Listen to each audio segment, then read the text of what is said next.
So are we now seeing good news from the Middle East? We've seen the scenes of Israeli hostages returning home. We've heard too of the return of Palestinian prisoners held in Israeli prisons. We also know that there are the beginnings of aid going back into Gaza, and people are still dying, but mostly the ceasefire been holding.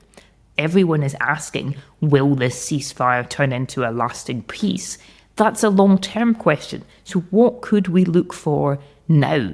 Well, one thing will be what happens next to the Gaza Humanitarian Foundation, at whose severely under-resourced sites hundreds of Palestinians have been shot by mercenaries as well as by Israeli troops while desperately trying to get food. If that is disbanded and disappears from the picture, that will be one positive indication.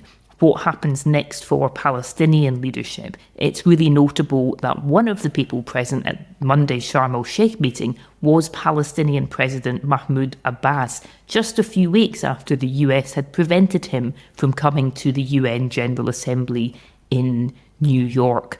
If there are further signs that Palestinian agency, Palestinian self-determination are being taken seriously in this process, that will be another thing. And thirdly, look out for what happens next to Netanyahu. He wants to ride to election success on the back of the return of the hostages, but he could instead be facing a state commission of inquiry into the failings in the run-up to October the 7th.